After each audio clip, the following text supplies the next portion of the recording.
Hi everybody, this is Matt. We're going to talk about gunsmithing because you guys are sending me questions about it, and thank you very much. I really appreciate that. Gunsmithing, how do you get into it? All right, I'm going to tell you right now. Most of you that are watching, according to the demographics that I see, are between the ages of 25 and 34 years old. And I'll be real honest with you. To a great degree, in your education in life, you've been ripped off. You really have. And I want to do what I can to help you to come up to speed so you can be a success. Because I'm 55 years old, guys, and I grew up in a different time, a different era. I grew up where people fixed things on a regular basis, and we were expected to know how to do that. My dad was an automobile mechanic. My dad had been a truck driver. My dad had done all kinds of things. He was a consummate sportsman. I had uncles that built houses. I had a blacksmith shop just a block away from me. We worked out on a farm, stuff like that. Things broke, we fixed them. In my town, there were many people that had a metal lathe and a milling machine in their house because they came out of the World War II generation where they were making parts for the war effort.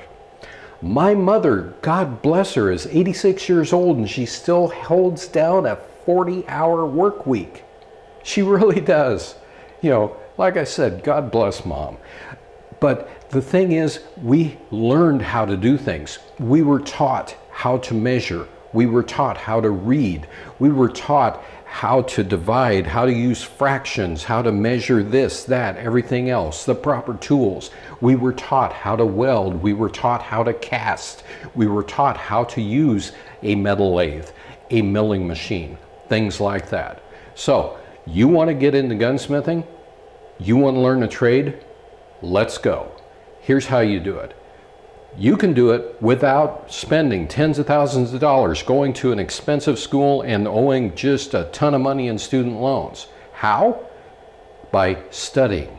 You study, you can become an expert with studying only 30 minutes a day. 30 minutes a day on the topic that you want to become an expert about. If you do that diligently, faithfully, and you apply yourself 30 minutes a day, you can become an expert. I guarantee you that. You can become an expert. Now, how do you study? Pick up books. Guys, pick up books. I'm not talking ebooks either. I'm talking hardbound or paperback books related to gunsmithing and related to other things involving metals. Take a class at a community college. If you don't know how to weld, go to a community college, take an adult ed class on welding, oxyacetylene, stick welding, MIG and TIG. Learn it because you're going to be doing it.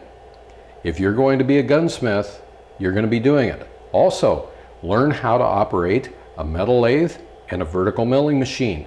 Again, take advantage at a community college. Spend a few $100. Learn how to do that. Learn how to fabricate a part. Learn how metals work, because that is going to make the difference. And let's say that you want to become an expert. You're not going to be an expert overnight. You know, that's one of the lies that the media gives you. They want to say, oh yeah, you can do that. Or even colleges will say that. They'll say, we can turn you into an expert in only this much amount of time, and you know, you'll be able to go out in the workforce and boom, you can get it. No. You'll have a lot of head knowledge that their curriculum taught you, but is it really applicable to what it is that you're going to be doing in the field? Sometimes not. So only when you get into the field are you really going to understand it. And you know, working with metal, working with welding, with guns, whatever else, it's a dirty job. You're going to get your hands dirty. You're going to burn yourself. You're going to cut yourself. It's just the nature of the beast. But anyway, get books. Take a couple of courses to supplement things. Look at videos. Purchase videos from places. But back to the expert thing. Let's say that you want to become an expert on the AR platform of modern sporting rifles. Purchase books on it. Purchase videos on it. Pour over that thing and learn every single thing about how the AR operates. Learn the ins and out of the gas system, of all of the groups, the trigger control group, the bolt carrier group. Learn the differences in pressures. Learn about timing. How is it timed? How are the gas blocks set up? What's the difference between, the direct impingement gas system versus, say, a piston gas system? How does, the chamfering work, inside of that chamber, 556 versus 223? What are the differences in barrels? How are barrels tested? How can you really clean a barrel thoroughly and make sure that it works? I mean, there are a lot of little subtle things that if you know them, you're going to be able to, A, do your job better, B, you increase your chances of getting a job, because if you go for an interview at a local gun shop, they're going to throw you a bunch of questions. If you tell them that, yeah, I'm an expert on the AR platform, you can be doggone sure that they're going to be asking you some pretty particular questions about things. And if you can demonstrate it, there you go. And whenever they ask you a question that you don't know the answer to, just say, you know what, I don't know, but I'll find out. Be honest with them. Don't lie about it. Because I'll tell you one thing, you know when you look at a person that you can size them up pretty doggone quick. You know whether or not I know my stuff. You've already made that determination as to whether or not I know what I'm talking about or if I'm just a bag of hot air. That's it. Now, when it comes to business and things of that nature, let's say that you have an idea that just boom, in the middle of the night, you get an epiphany, and it's like, oh, I know how I can make a great site for this thing. Okay, how do you do it? You machine it, you draw it up, you make a prototype, and then you put it into production. You're going to have, though, a lot of naysayers. You're going to have a lot of people saying, why do you want to do that? You can't do that. It's not going to work. You're going to fail. You're going to fail. You're going to fail. Look at Joe over here. He's been here 25 years, at this factory job. And, why can't you be more like him?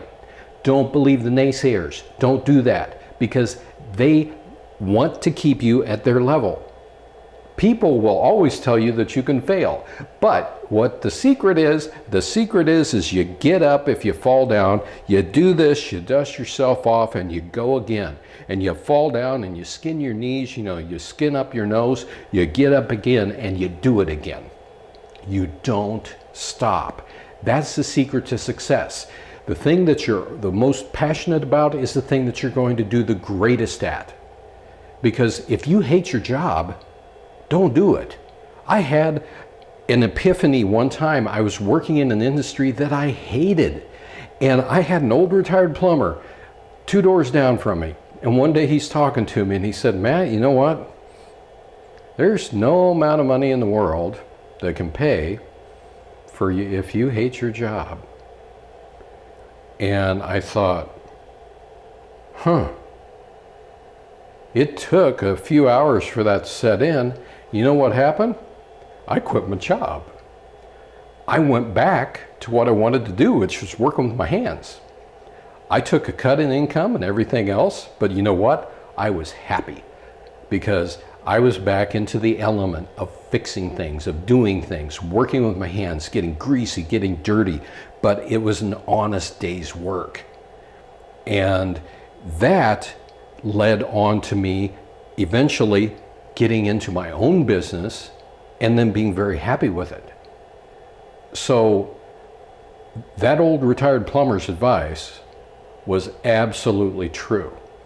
And what I learned from my dad, the rest of my family, was to not give up, to keep going forward. If you stop moving forward, eventually you're going to move backwards. And you need to develop a mental toughness against the people that tell you that you're not going to be able to succeed. Because if you do not develop that mental toughness and that tenacity that you're going to be a survivor, then you will not accomplish your goals. You just won't. So hang in there. Don't let people tell you no. Don't let them tell you that you cannot do it, because you can. If you apply yourself, like I said, 30 minutes a day to learn a craft, and you invest a little bit into yourself, you can do it. You can succeed. There will be roadblocks in your way. Kick them out of your way.